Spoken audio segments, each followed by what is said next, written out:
1, 2, 3, funk it.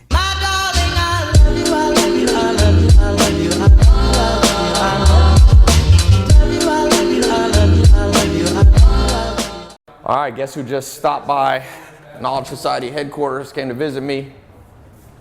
Garyvee. What up, my man? What's up, man? What's up? You I know ready? you're a busy man. You ready for some fire? We're talking some Jets and Knicks and everything.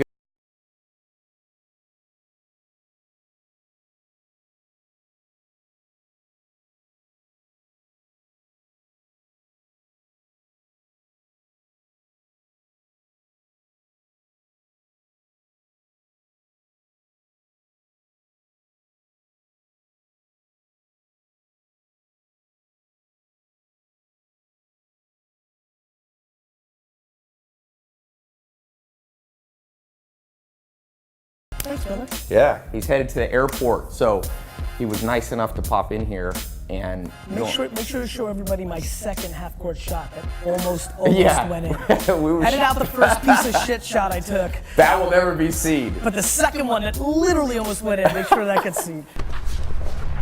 That's got a shot. Oh! You ever seen in Spaceballs where he's like, erase that, never show that again? Do you know about Spaceballs? Do you know Spaceballs sequel, which never got made? Was called Spaceballs 3, The Search for 2. I still think that's the fucking coolest title ever. I'm devastated it didn't make it. That would have been a good one. No, man, thank you. So let's talk a little bit, your new book. Yes, Ask Garyvee. And let me just tell you guys, for those of you, few of you who don't know Gary, Gary's a man of many accomplishments. I think kind of popped on the scene at first he had Wine TV, which was a show, took a company from basically 0 to 60 million in sales, selling wine by using content marketing, all the stuff that people are doing now. He was ahead of the curve. A lot of people have followed Gary's lead. And that's a big company out of New York. How many employees do you have now? We have 600 employees, New York, LA, San Francisco, and London, and Chattanooga, Tennessee. Awesome. Tennessee. Don't sleep. Yeah, you Don't know, sleep, you know don't one sleep of our, on Nougat. You know one of our buddies who says, who's like, yeah, I'm always bringing Gary down here. I'm telling him this is the new internet. This is the new San Diego. Yeah, he's Ted. such a great guy. He's also a guy. I love Ted. Yeah. I just brought him up to New York for a big pitch for GE. Oh yeah? VaynerMedia mainly works with, Toyota, Pepsi. Right, big brands. Big huge brands. Yep. We do all the content marketing and the paid execution for social for them. So I brought Ted up for a big meeting with GE, CMO. He was super pumped. It was a great meeting. She's amazing, so it was a lot of fun. Awesome, yeah. CNBC, actually he's gonna make it. CNBC's got a new show called Follow the Leader. Okay. Where they basically what I do on my daily vlog on YouTube. Yep. And Ted's gonna be in the episode because that's the main part of the whole episode, pitching GE. So. Super smart guy, sold a company for hundreds of millions of dollars, and now has become a yeah. Text him, tell him. So let's talk real quick here. For those of you watching, one of the reasons, and we'll post the links how you can follow Gary on Snapchat and his YouTube video blog and other places. But, Gary, if you had to sum up your core philosophy of life and entrepreneurship for somebody watching, how would you sum it up? I think the things that most win are self-awareness. I think one of the biggest mistakes, everybody, Meerkat, Facebook Live, Periscope, that audience right now, everybody's watching the YouTube. I think the biggest mistake most of us make is we hope who we are instead of auditing who we are. Okay. Like everybody wants to be somebody. Like, look, I really want to be the fucking quarterback of the New York Jets, but truth is, I don't have it like that. I don't have those pieces, and I think everybody believes that they can be an entrepreneur or business person, and the truth is, there's a ton of kids right now who could be the number 2 or the number 3 or number 4. The number 6 guy at Facebook made a fuckload of money. Yeah. And right now, that guy and that gal, because of all the entrepreneurship talk, is trying to start a company. Yes. And so we're living through a time where self-awareness is not being deployed enough because people are chasing a narrative. And so I'm pushing a lot of people to step back and, what are you good at? You're gonna read more books this week than I'm gonna read in my life. You're good at that, but it's the truth. You're good at that, I'm not. It's not how I consume information. So I think, look, I suck at 99% of stuff. I suck shit at 99% of stuff. What I figured out was I'm a salesman, I'm a storyteller, And probably the one little special thing I have, and it's my next philosophy, is I understand where consumers are gonna go, usually before other people. And so I've been yelling about Snapchat for 3 years, and then I watch it. Right now I'm paying attention to Musical.ly. Will it go, will it not? I'm not sure. Yik Yak a year ago, it didn't go. But Twitter did, and that's why I invested, and Tumblr did, and that's why I invested. And so the reason I started the YouTube show less than a year after YouTube came out was I believed in 2006 that that's where people's attention was gonna go. Right. Tai, when you got set up here, like this is 20 years ago, 15, 10 years Right. ago. Yeah, you couldn't do Tons of any of money. this. We didn't have all that, this fucking Amazon tripod, triple fucking screen. Like this cost hundreds of thousands of dollars. The distribution of all this cost millions of dollars. Right. We're living through the biggest technology shift and culture shift of our time. And so I think the principles are pretty pure. It's self-awareness. I think it's work ethic. I truly think that I outwork, I think a lot of people are as talented as I am. I think I outwork them. So it matters. Everybody's watching who's gonna say, well, Gary, what about working smart? Cool, me too. Now what, dick? Right? Like, I'm working smart and hard. Right, if you so have now two people what? working Yeah, hard exactly. and So- smart, it's the person who works the and then hardest. and then I think being driven by something bigger. So for me, it's gratitude. I was born in the Soviet Union. I had nothing. I got lucky. And that's what it's, I know a lot of my friends who watch me work hard for 20 years hate when I say I'm lucky, but it's true. I was born in a communist country. During that little one window when I was a kid, America was able to make a deal with Russia and get some people out. I was part of that. And I went from the place where entrepreneurship was the worst to a place where it's the best. I'm grateful for that. And so that drives me as well. Yeah, and I would say there's a great book called The Self-Made Billionaire Effect. And one thing that when I listen to you talk, one of the attributes of highly effective people is they can hold seemingly opposing ideas in their mind without getting confused. So for example, a seemingly confusing idea is it's luck and it's hard work. Some people will say, well, how can you say it's luck and hard work? Well, it's possible for two things to be operating at the same time. I'll tell you the thing that I'm thinking right now. Like while we're having this interview, I don't know how many of you have like separate streams in your brain. As I'm focused on listening and making sure I answer the questions and doing our thing, I'm thinking, okay, Tai and I haven't integrated a whole lot. There's a ton of fucking people watching me for the first time.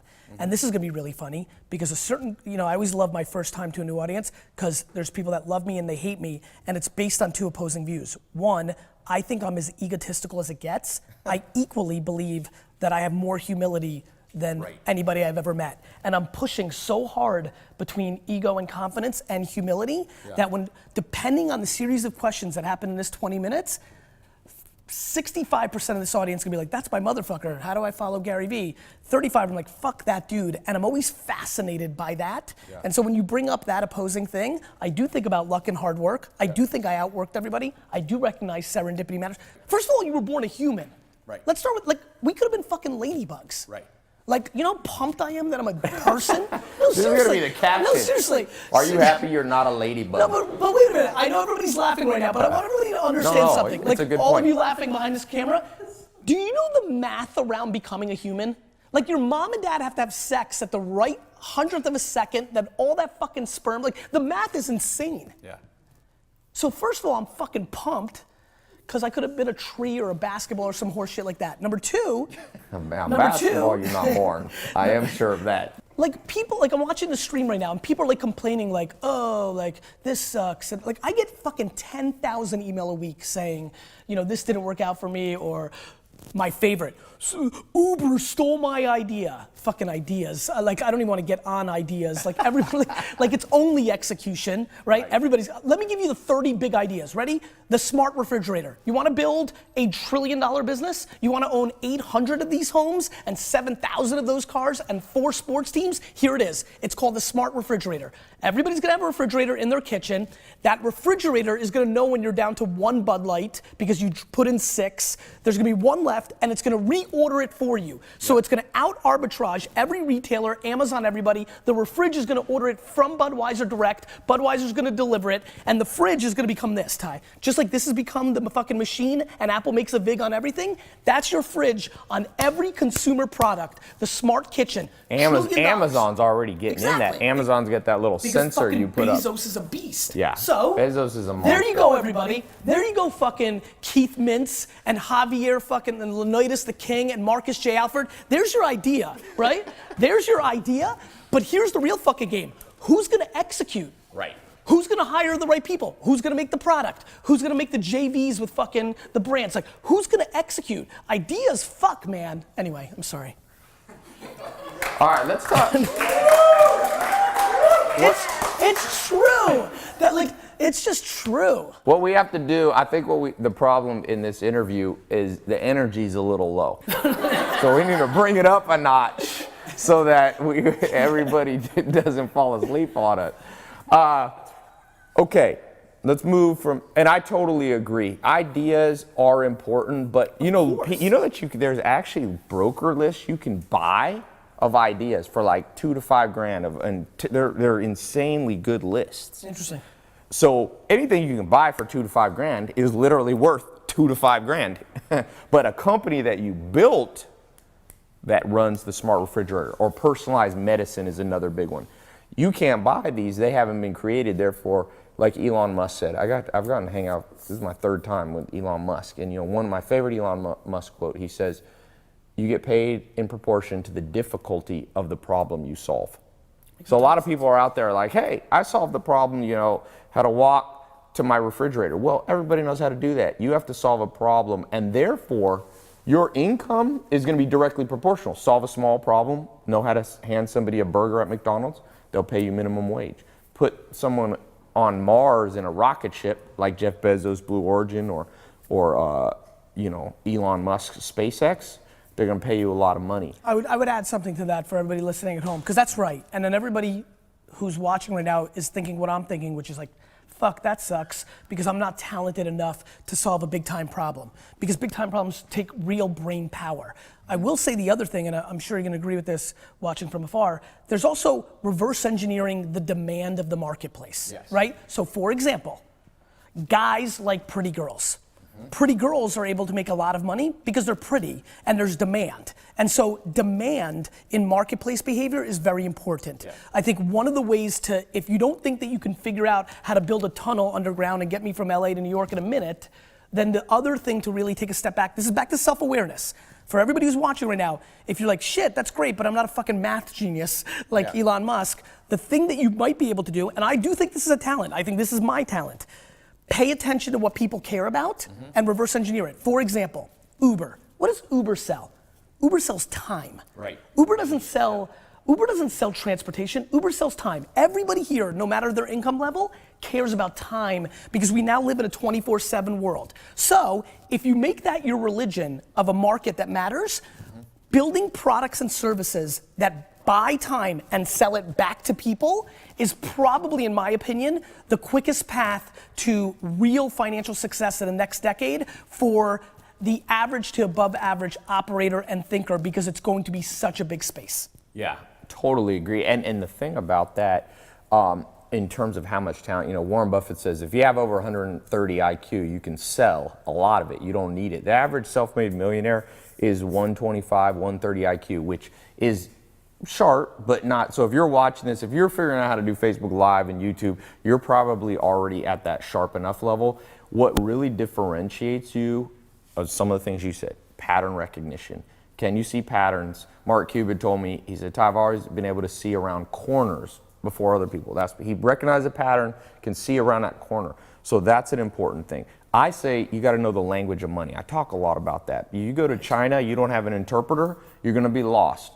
In the game of making money, you need to understand what debentures are. And people go, oh, that's a lot of syllables, debentures, And I say, well, do you know Kim Kardashian? Because Kardashian, this is 4 syllables. And so we live in a society where people know big words. People are much sharper.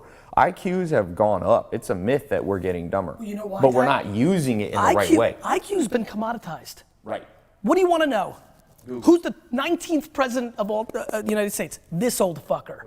What's this? What, like, all information is here. To me, we're about to live through a generation of EQ that is going to be so disproportionately valuable because information has been commoditized to some level. Now, what's interesting about readers like yourself, contextualizing, communicating it, consuming it and regurgitating into new packages, that's the holy grail. You're gonna live on that, other people are gonna live on that. To me, people need to bet on their strengths. They need to figure out what is the one, you know what, let's make this practical. I know we have to wrap up soon.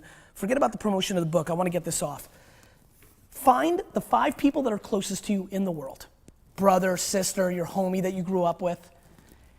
Spend a week, not 5 minutes, spend a week making them feel safe for the question you're about to ask them, which is, tell me what I'm good at and tell me what I'm bad at. The 5 closest people to you are not gonna wanna tell you the truth. Like, people that really love you don't wanna tell you the truth, which is why nobody can scale self-awareness, because nobody's gonna tell you to your fucking face, actually, I think you're a piece of shit. Right. Like, your mom's not gonna say that, right? So, spend a week or 2 weeks making those 5 people very safe and tell them, listen, this is what I want. I know that it might cause some friction for a week or 2 with us, but I'll get over it, and then we'll be in a great place. Because if you're able to hear, and this is such an important part of being an entrepreneur, I think, and I'm curious to take your take, I think I'm a great entrepreneur because I only see half glass full, and I'm only optimistic. Like, I have 37 fucking fires and headaches right now.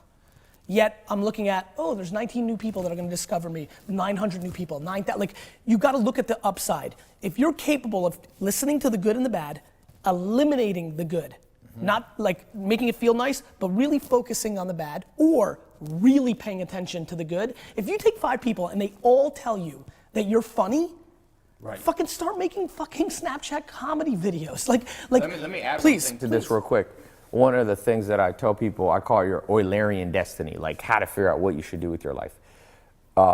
And Nietzsche, the philosopher, said the same thing you're saying. He said, you know, the mind is an impregnable fortress. And he said, you find out about yourself through friends, and he added one more that I always tell people, enemies. What your enemy, you know, I once had a guy that didn't like me, a business guy. We were gonna do a deal and it fell through for whatever reason. And he said to me, he said, Tai, I don't like you, I don't like that dude, but he knows how to read. And so he gave me that. And because of that, I can rest assured, when your enemies are like, I'm gonna give you this, that's when you know that's some advantage you have. That's funny you said that. And I'm gonna miss my flight, and I don't give a fuck because I gotta say this. No, we're gonna get you on your flight. Matt, I hope you're not watching. We're sending Beverly Hills cops in front of you to just clear the way. No, because I have to be on stage in a couple of minutes. I'll make it though. I'll run. I read every one of my Amazon negative reviews. All of them, 3 times. I hate when people say people are trolls and doing all the, like, anybody talking negative online. You know, my fans come in and they want to fight. I reread it 4 times. To me, understanding how people consume you and respecting the market needs to trump your own self. For me, the meritocracy of the end user is more important to me than my own self needs. And that's how I reverse engineer. The way I've evolved in my career has been predicated. I'm thrilled for my haters and trolls because they give me context and have allowed me to understand that I was a contradiction. 10 years ago, when you say that comment, opposing views, it would have flew over my head. Now I've lived it. Now I get it. Look, if the first time you ever saw me, I go on stage and I say, you all suck and I'm the best, you know, I get it.